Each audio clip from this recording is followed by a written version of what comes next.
Zach, we are back talking our rookie moves to make before your rookie draft as well as the NFL draft. And boy, do we have a lot to get into today and touch on before we get into this one.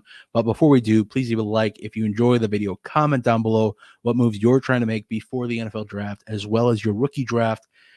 And to get into some announcements before we get into our first segment, we have a crazy week ahead of us. If you watch our rookie mock of Dane Brugler's mock draft that Nate and I did yesterday, check it out if you haven't. Now we got this video. Tomorrow we'll have coming at you guys our rookie blockbuster from Mike and Nate themselves, talking all the sleepers, studs, duds, and a whole lot more of this rookie class. Basically everything you need to know about the rookie class. We will be taking a day off on Thursday. We were taking that for the boys, a bit of a travel day for all of us. We are going to be meeting up in Connecticut at Sean's house to watch the draft and, most importantly, live stream. But if you want to talk with us on Thursday, head on over to patreon.com/Dynasty Rewind. Get in that Discord server for a free 7-day trial. Check out Draft Week, peak Discord season. But as I mentioned, every single day after an NFL draft day, we'll be having a live stream to recap the draft, see where we're at.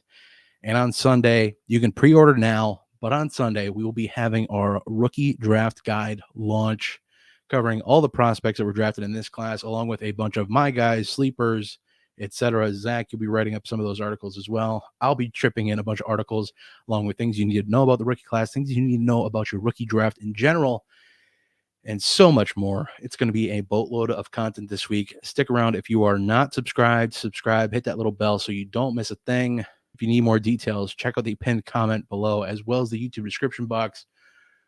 But with all of that said, Zach, and all the promo in the books and the breath back in my lungs, let's get to the content that people came for, shall we? Zach, kicking it to you first for your first move to make, getting ready for rookie drafts, post-NFL draft, pre-draft. You get it. What do you got? Take it away. Yeah, well, I do want to first say this is a move to make now, and it has to stay fluid and flexible. And I'm going to keep using those two words for this point.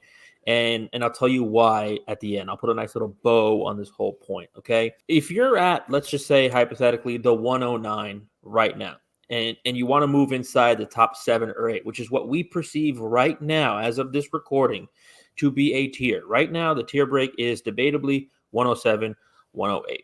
You need to start having those conversations, right? You need to have a conversation with the owner of 106, 107, 108, and just, it doesn't have to be a trade talk. It's just letting them know that you are there, letting them know that you are interested in moving up. That way, when that person is on the clock, maybe they approach you first. Maybe they ask you, hey, are you interested in moving into this pick? This is the time where I start having dialogues in my league, and they're not long, they're not complicated. I just want to see where everyone is at. I touched on this last week. I'm going to touch on this again. But I'm asking owners if they're open to moving up or moving down with me and my draft position. We think we know, Bob, what tiers are right now, but trust me that this is going to change due to the NFL draft. A great way to know right now what your tiers are, and you need to have defined tiers. These cannot be like, oh, this tier, it ends at 107 or 110. No, you have to know this tier starts here. This tier starts about here. Okay. You're never going to be 100% definite. But a great way to know these tiers, Bob, is to mock draft. You don't have to do it with us. We've been promoting mock drafts every day. Again, patreon.com/Dynasty Rewind. Get in there. Free trial. We're doing mock drafts every day. We have our own ADP. Not only that, I've been doing solo mock drafts. I've been inviting a league mate or two to do mock drafts. Specifically one that has a lot of draft picks, or specifically one that has picks where I want to move to, up or down. And without them knowing, this kind of lets me know where they're at in their draft position. This is something that I like. Should I feel bad about this, Bob? But I'm inviting people in my league. Hey, let's do a mock draft. And I'm not necessarily being forthright in these mock drafts with my picks. And who knows, maybe they're not either. But trust me when I say that. When someone else joins you in a mock draft and it's just you two or you three, you will be talking back and forth like, oh, why'd you do this? Or this? So get into these mock drafts, whether it's with a group of 11 other people, whether it's by yourself, whether it's with one other person in your league, and start to understand where some of these tiers are. The main thing about this and why I want you to be fluid and be flexible about this is, we are still, I'm somebody that's constantly evolving. I love to learn. I love to take on new things in life. I just love to acquire new skills and keep soaking in things. And the same applies to my dynasty approach. I never think I know it all, and I always want to reflect back on things that I did wrong and learn from them. And last year, what I did wrong was in this process, the week prior to the draft, Bob, I was locking myself into players, and none other than Zach Charbonnet. I have Zach Charbonnet PTSD to this day. I have Miles Sanders PTSD from trading from him, and I have Zach Charbonnet PTSD from targeting him in a lot of my drafts. And you have to understand, Bob, too, I have 2 or 3 rookie drafts that happened before the NFL draft. Love that. So I definitely have some PTSD there. But the lesson I learned is I'm going to be more fluid with my tiers, and more so going for best players available than filling a need. Now, I think something that helps this too is we are becoming more experienced dynasty players. There are definitely a segment of people watching this channel that are new, and we love that.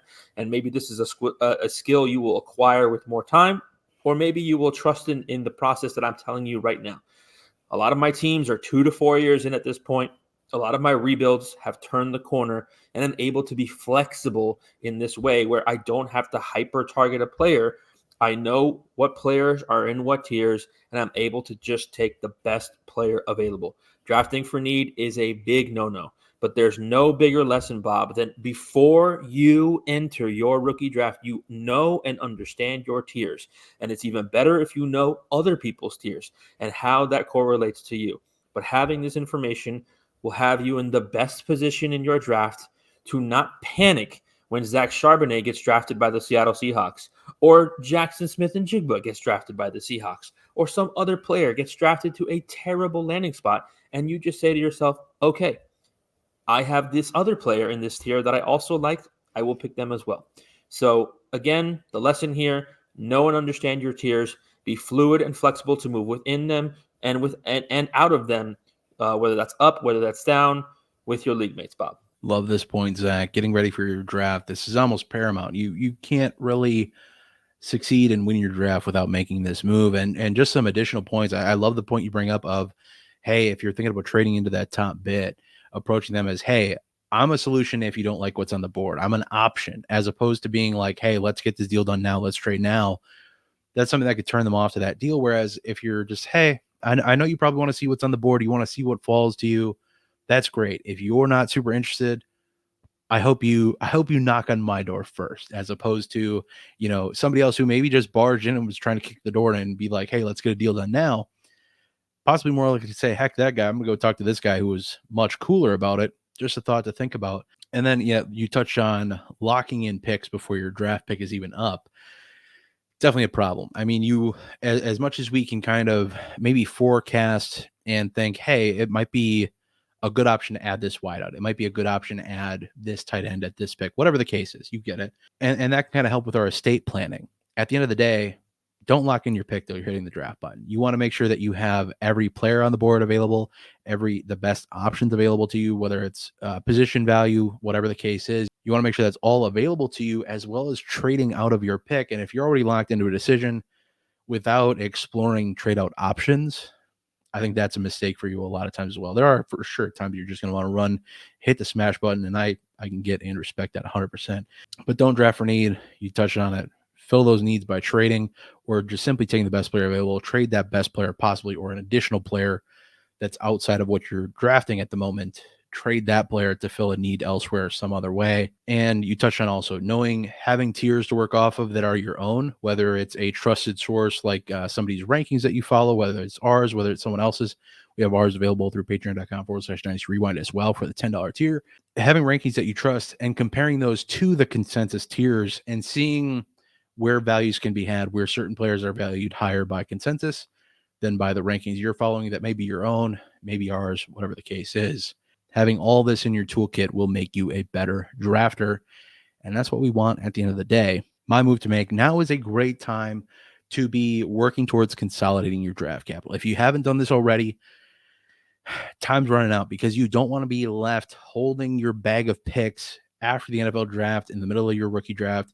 That's the last time you have to move them, but you don't want to be sitting after your draft having made all your rookie picks, having all this fluff on your roster, let's get some of these guys moved a little bit. So you're about to add X amount of rookies to your roster via the draft with however many picks you have. You and I both know that you probably have too much kicking around in your roster and draft picks than you have room for.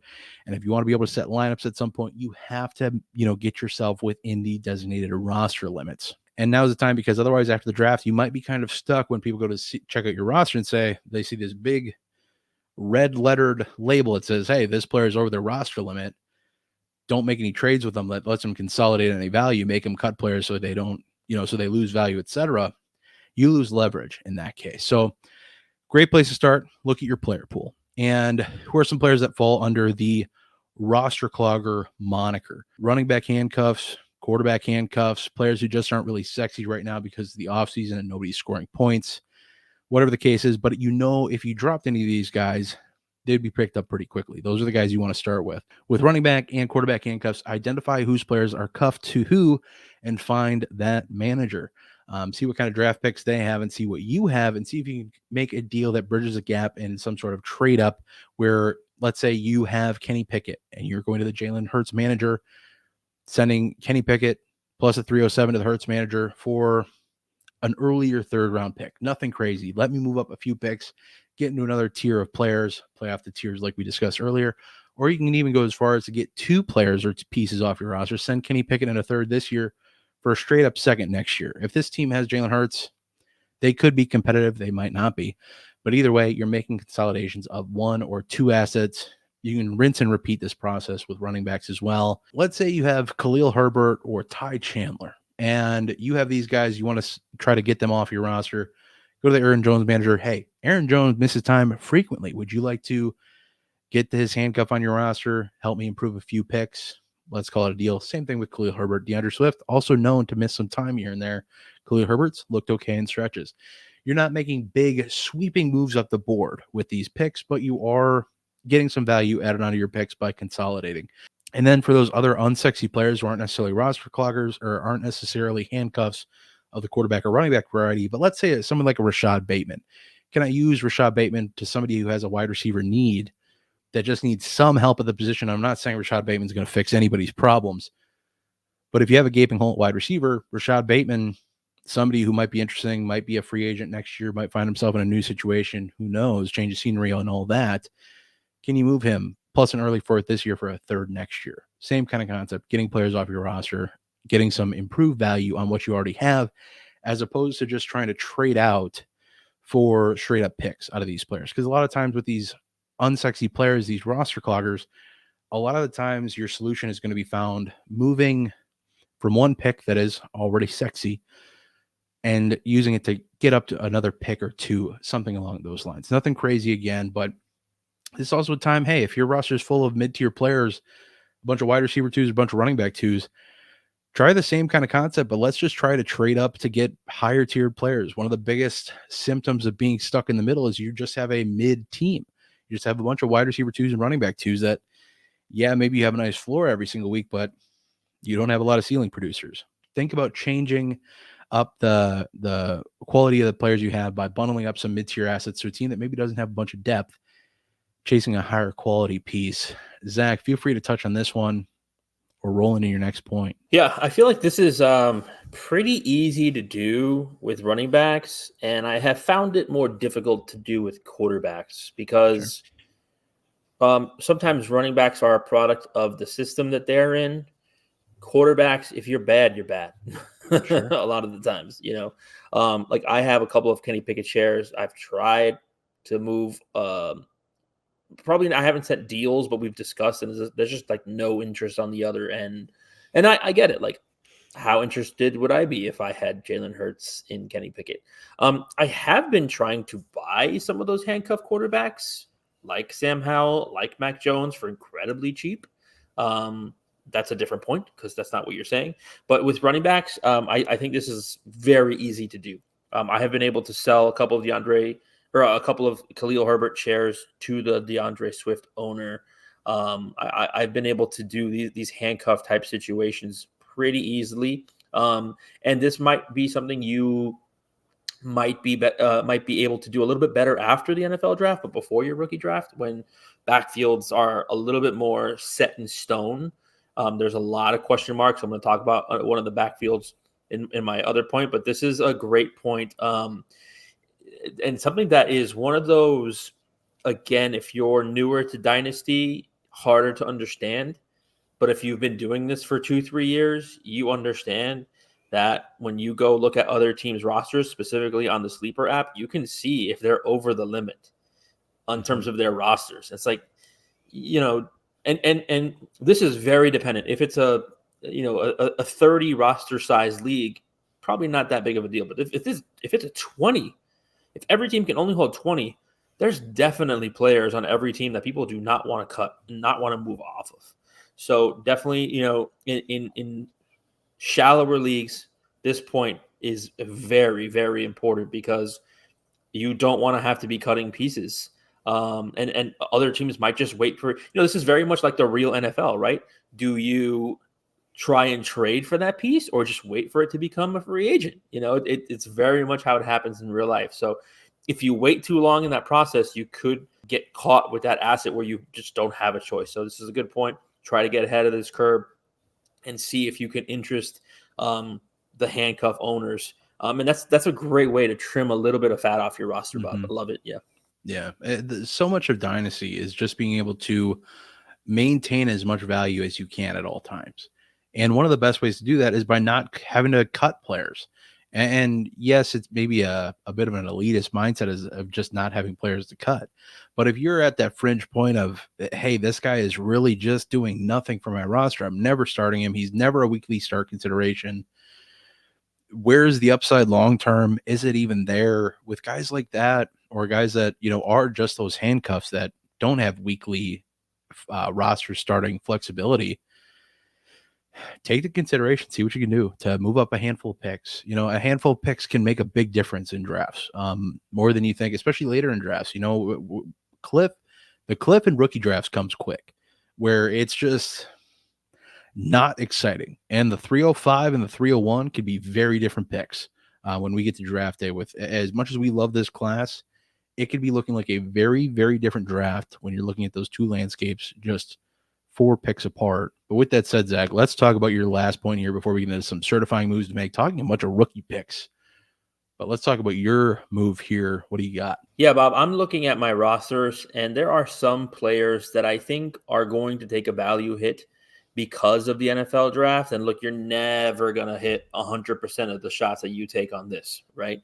And sometimes you might miss, and you got to be okay with that. That's one of the most important things. But for me, I am trying to move some of these players prior to the NFL draft. Hear me again, not prior to my rookie draft, prior to the NFL draft, because as soon as that team, and I'll list you some players in just a second, but as soon as these teams make a corresponding move at that position, your player's value takes a hit, whether you like it or not. 2 players I got here on this list. Feel free to list some more in the comment section. Let us know, because actually me and Bob were having a discussion on this, and there were some names that we didn't agree on. But I'm going to go first and foremost, Devin Singletary. Hey, went to my alma mater, FAU. Love the guy. Motor. Everywhere he goes, he's been successful in the NFL. However, I don't like the quarterback and offensive line situation in New York. And I don't see either of those getting significantly better due to the draft, at least in a 1-year snapshot. And I also see the Giants bringing in some kind of competition. I don't think this is the Devin Singletary and Eric Gray show. I know Bob would love that very much. I just don't think that that's happening. I think that they're bringing in a third body, and it's going to be one of these backfields where you're just like, I don't know. And look, Singletary has been great everywhere he's been, but he's also played on some very good teams. And I don't really expect the Giants to be a whole lot better, barring some Brian Daboll magic next year. The offensive line has been terrible. They've been in shambles. They're not even talking about drafting an O-line at 6. A lot of mock drafts I'm seeing is them taking a quarterback or moving back or moving up for a quarter. It's like, you guys got to address the offensive line. You've been doing this for 100 years and you still can't get it right, just like my Miami Dolphins. So Devin Singletary, to me, is somebody that's going to take a value hit on draft night. Whether or not you think it's a big value hit, that's fine. But there will be a value hit as soon as the Giants send in the selection for a running back. Couple of deals that I saw here on fantasycalc.com for Devin Singletary. I got Devin Singletary for the 303. Bob, could you pull up our Dynasty Rewind ADP and let me know who's being selected at the 303? Because just off the rip, I'm already going to tell you I would prefer the 303. Looking at the Dynasty Rewind ADP that you can get at patreon.com/Dynasty Rewind, you could be looking at Roman Wilson, Marshawn Lloyd, Javon Baker, Bucky Irving, Jalen Polk, Devontae Walker, Will Shipley, Ben Sinnott, bunch of names in that area that you could be looking at in that 303 range, depending how things break. And look, if you listen to my first point and that's your tier, you're going to feel comfortable drafting a couple of those guys there. So I would much prefer the 303 than Devin Singletary next year. I know that in my previous videos, I have been saying to buy the veteran running backs. I just don't want any part of this backfield in 2024. I just got to make that abundantly clear. I love Devin Singletary. I just don't want the headache of the Giants. I think the 2024 New York Giants running back room is the 2023 Chicago Bears running back room. We're like, is it Donta Foreman? Is it Khalil Herbert? Is it Roshan Johnson? I don't know. I don't know.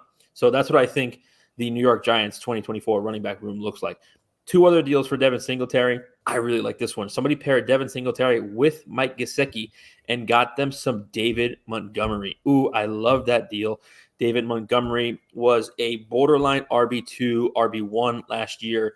Jahmyr Gibbs was there, and there were still weeks where David Montgomery was still an RB2. I can depend on that. I cannot depend on Devin Singletary if they add another running back to that backfield to be an RB2 every single week. I can depend on David Montgomery to do that in what is a top 5 offense that is not going anywhere. I love that deal. And then another deal I saw, Devin Singletary for the 208. And I know I gave you Devin Singletary for the 303, but I wanted to show you the range of outcomes that Devin Singletary is fetching on the trade market. 208 in our Dynasty Rewind ADP, Bob. Hit me. You got Braylon Allen, Blake Corum, Keon Coleman, Jatavion Sanders, Ricky Pearsall, a bunch of guys in that area at the Dynasty Rewind ADP. Patreon.com/Dynasty Rewind. But I really like the Blake Corum there. I mean, I think you're flipping a running back that good running back flip there. If you're just looking at one position to one position, I think there's some other opportunity. I'd probably, and this is where we had Jalen Polk going in the early 3rd. I'm a big Polk guy, and I think he could be worth a late 2nd round pick at this point. But either which way, I'm with you on this one. And the second name that I have for you, Bob, is Cole Kmet. Woo, have I been moving off Cole Kmet for a very long time. A lot of mock drafts have the Chicago Bears drafting Rome Odunze at 9. I'm going to do a little hot take here. I don't think that's happening, but I also think the Chicago Bears somewhere, somehow are adding another wide receiver to this Chicago Bears offense, and that makes Cole Kmet's opportunity much, much less than it was when he was Justin Fields' number 2 target. The last couple of years. Love Cole Kmet. And look, they did extend him, I think, 2 years ago or last year for 4 years, $50 million. But again, there's just so many mouths to feed in that offense. If they draft a rookie, DJ Moore, Keenan Allen, DeAndre Swift, and Cole Kmet, he could be the 4th or 5th option there. So I want to move off Cole Kmet in my leagues. And a couple of trades here on fantasycalc.com for Cole Kmet. This is one moving up in the draft order. I really like this one. This is a start 10 league, no tight end premium. Somebody traded Cole Kmet and the 306, Bob, to move up to 201. I think it's a phenomenal trade. Phenomenal trade there. We have another trade here. This is a start 11 league with a 1-point tight end premium. Cole Kmet fetched a 1st round pick in 2024. We don't have the number. I would imagine this is like 108 to 112. But again, tight ends are getting 2 points per reception in this league. Therefore, it kind of justifies the 1st round pick, although I'm telling you it's not. And then I really like this trade.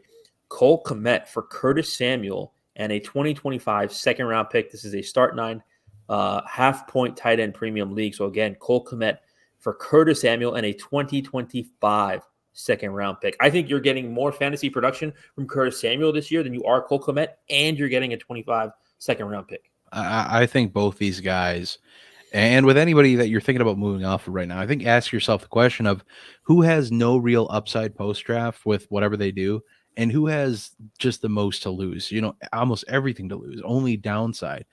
And I think Devin Singletary, while, you touched on, maybe he does get through the draft relatively unscathed, and they don't have anybody of real consequence. you're still behind a terrible offensive line and a, suspect offense, to say the least. Who knows what they do at wide receiver, if they do anything at all, or maybe they go the offensive line route, but one offensive lineman does not an offensive line make.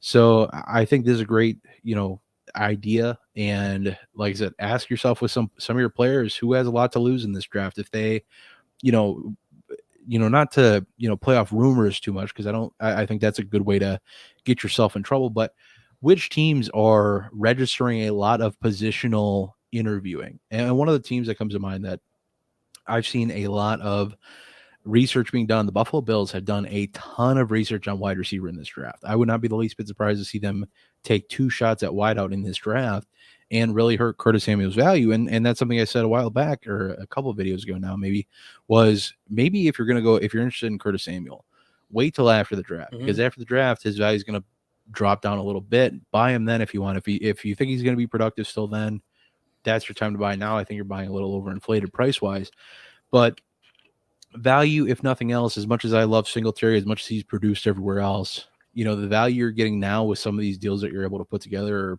that are, evidence as being possible to put together, and the one deal with the Cole Kmet trade up, Cole Kmet to plus 306, I think you could get into conversations of going and grabbing, instead of the 201, going after Evan Ingram. Or if you can't get Evan Ingram for that straight up, I bet you have a good chance of getting him for the 201.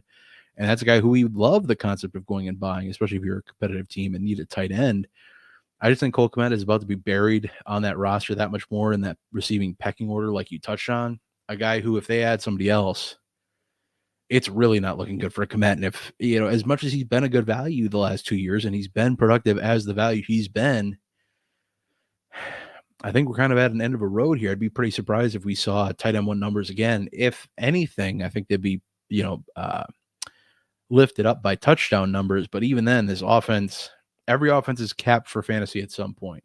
And Cole Kmet, DJ Moore, Keenan Allen, any wide receiver they draft, and DeAndre Swift are not all going to be good, are not all going to be ones at their position. It's just not going to happen. So I think the idea of asking yourself the question, does this player have a lot to lose post-draft? Are they going to more likely to gain value, lose value, stay the same? If it's stay the same or gain value, probably a hole. If they're guys who are set to lose value or have only real value to lose, maybe they're guys worth looking to get off of your roster. All right. And then getting into our last bit, certifying moves to make. We got a bunch of rookie deals here. We had to get the rookie special together for everybody. And what we're doing here, we have 1 Discord trade pulled right from our completed trades from Discord. We're going to certify if these are in fact moves to make or not. And if they're not, we're going to talk about fixing them, getting them to be more fair value, and all of that fun stuff. So we have a couple pulled from Fantasy Calc /trade database, one of our favorite places to go for recent trades and things of that sort. If you're looking for player values at the drop of a hat, hey, check out the Discord or check out Fantasy Calc. I'm fine with either. Both are very helpful. But getting into the first one, we were moving off the 101 in this deal. The 101 was sold for Justin Herbert, quarterback. These are all super flex, to clarify. So 101 for Justin Herbert. Which side do you like, Zach? What are your thoughts on this deal? I get the ceiling of Caleb Williams. I really do. I just think that we as a community have swung the pendulum too far for Justin Herbert. And I actually really appreciate that someone was smart enough to go and get themselves Justin Herbert. I feel like I would like, actually, if I was a Justin Herbert side, something extra, like a 4th round pick. Can I get a late 3rd? I think Justin Herbert's super flex value next year is going to be a top 5 pick. I think we've overcorrected the Justin Herbert narrative because all the wide receivers aren't there anymore, and they're going to draft some running backs, and they signed Gus Edwards and this and that. Like, okay, well, maybe Justin Herbert gets a little bit more involved with his feet, like he actually can do. So to make a long story short, I like this trade. I like it for both sides. I wish I could get a little bit something more on the Herbert side, but you are getting the known commodity at 101, and we miss that so many times. We miss that so many times that, yeah, okay, obviously Caleb Williams is beautiful. He's sexy as a dynasty prospect, but you said it, not me. Let me say that again.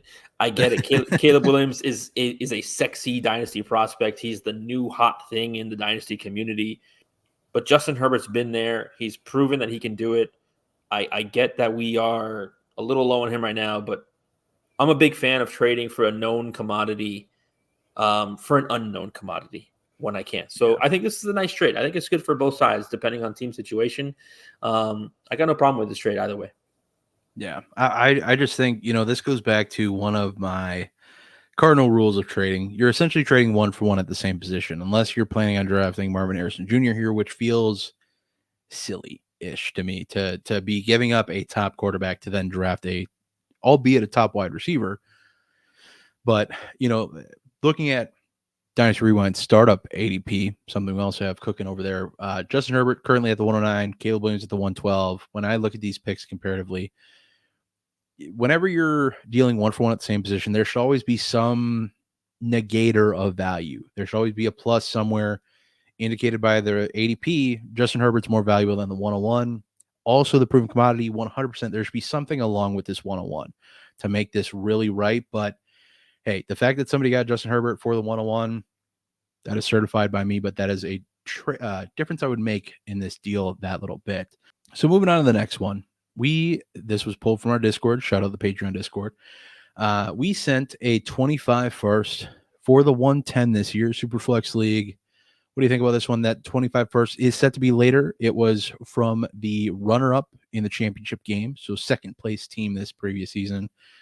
Looking to make another run, but this team, we traded a 25 first adjacent to ourselves, so that also needs to be said. So this is not our pick. This was from a competitive team. We're looking to go get a rookie with 110. What do you think about this one? So my dynasty philosophy is going to come into play a lot here. I do not trade my first round picks for something like this. I realize that eventually 110 will be a player, but A, I don't know who's going to be on the board. Sure. B, there could be a lot of gross landing spots that we don't know yet that really changes the value of some of these players. Like last year, if we go back to the rookie draft, don't look at it how we look at it now. Let's look at it how we looked at it before. Oh, Zay Flowers is fun. Jackson Smith-Njigba is fun. Quentin Johnson is fun. I'm missing one wide receiver. Who is the fourth wide receiver of the four that was drafted? Jordan Addison was fun. He probably had the best landing spot. Well, no, I would say Zay Flowers had the best landing spot, but there was still Mark Andrews was there. There was Odell Beckham was there. Two of those got what I would call unfavorable landing spots. Now, I know Quentin Johnson fell into opportunity, but when you looked at it on paper, it's like, oh, he's going to be behind Keenan Allen, Mike Williams for a year.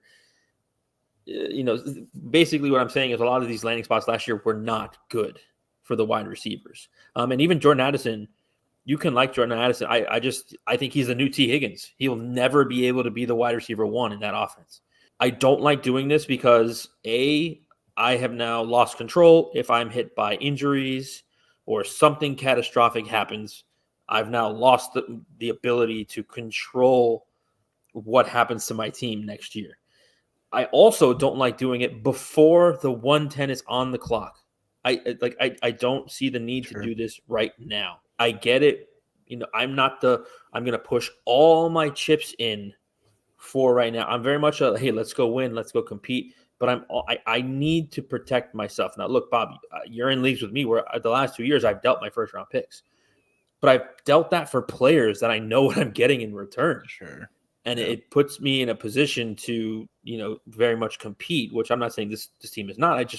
You lose a lot of flexibility here, especially without knowing who's on the board. So I wouldn't do this deal at least until the 110 was on the clock.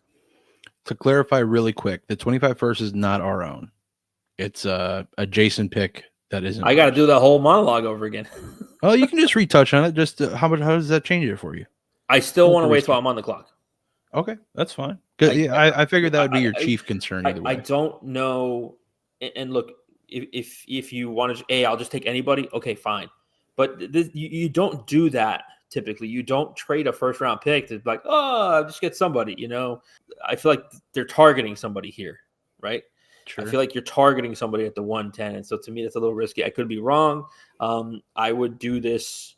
I would try to do this when I'm on the clock a little bit more. You can make the argument, hey, it's going to be harder to get that done on the clock. Okay. The only caveat that makes this okay for me is saying I'm okay with just taking best player available. If that's your philosophy, fine. I just don't love doing it without knowing who's on the board because, like I said earlier, the landing spots could make a lot of these wide receivers not attractive at the 110. Fair enough. I don't really disagree with any of that. I think it's a pretty fair deal as is. Finding a way to trade back into the 110 anywhere in the first round is hard. And I think the fact that you're able to trade a late 25 first to do it, I think there's going to be talent there, even though, like you noted on, that is very true. Landing spots might not be as perfect as we always hope they are. We always, like to hope that these landing spots are going to be looked at through rose-colored lenses, but just tis not the case at the end of the day. So I think this is fair value. I think it's a fair enough deal. I always suggest or consider the idea of when I'm on the clock or close to on the clock, moving a later first for a random 25 first. I usually try to get a little something on top for my trouble, but you can't always do that. I don't hate this deal either way. I get it. It is one of those cases as a rebuilding team, I think, as opposed to sometimes instead of waiting until that pick, matures and becomes a pick next year, getting a player on your team that can start cooking on your roster at the 110. I think there's going to be good enough value there where I don't hate this deal either way. But hey, you need two people on both sides of a deal to make a deal work at the end of the day. So I think that is okay. Now we have a little bit of a trade down. Pulled this one from Fantasy Calc.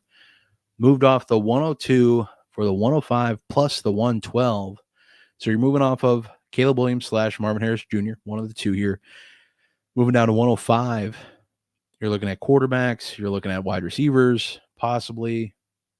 What do you think about this one, Zach? What side are you on this one?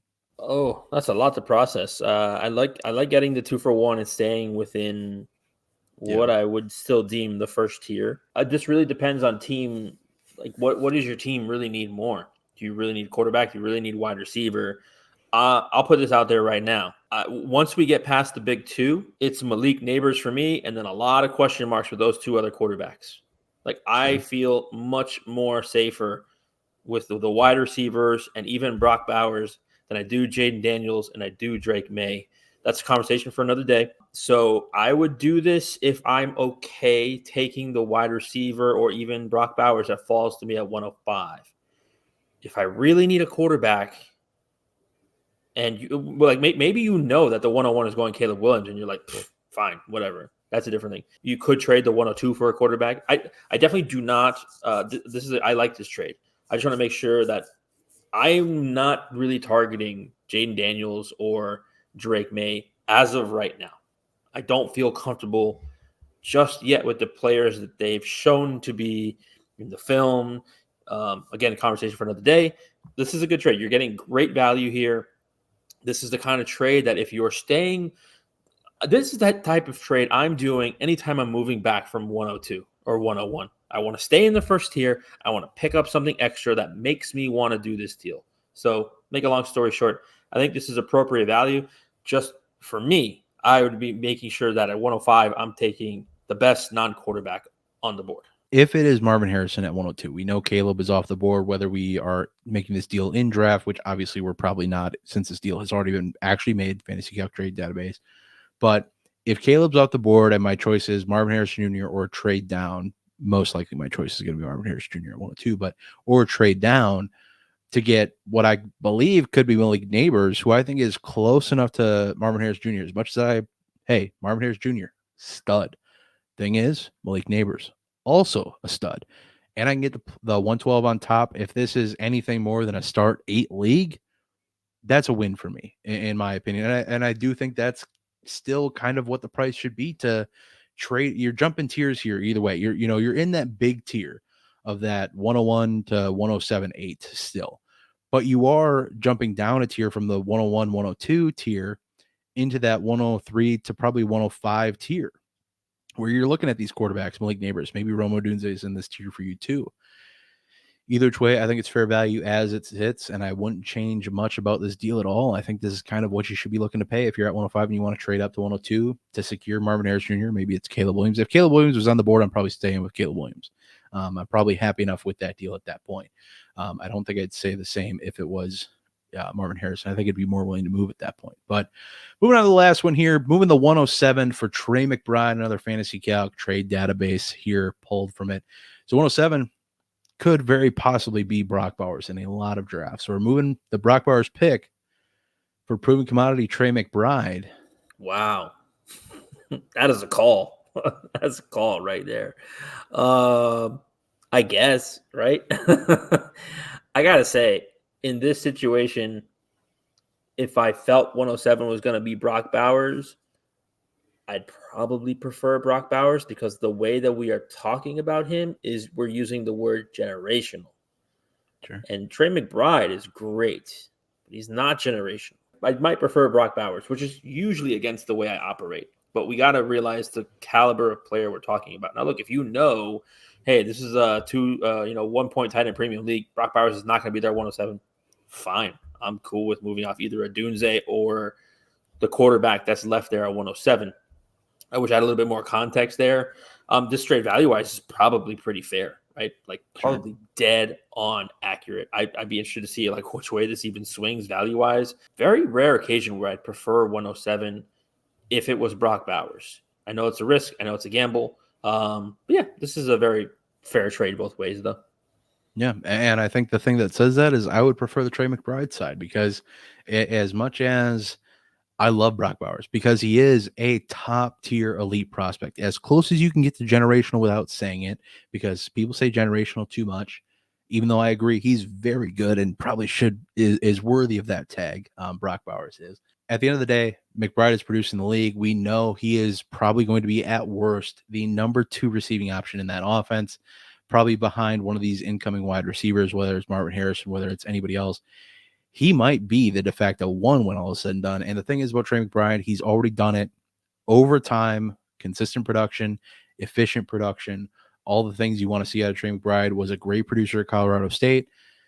Obviously playing against lackluster competition. That is something that knocked him in my production profiling that I've been doing over at the Discord. If you want in on that, you know where to go, patreon.com/Dynasty Rewind. Get in on that 7-day Discord, and you'll see all of the 600 and some players that I've charted and their production profiles. So, but with that said, I'm taking Trey McBride. I'm taking the proven commodity. And but the thing is, how close this is, Zach, is if you put a plus to either side and whatever it is, I'm probably rolling with the plus side. You know, if it's a 3rd round pick to either side, if it's a pick upgrade to either side, I'm taking that side. And that's how close this deal is. I think it's fair with whatever you want to roll with.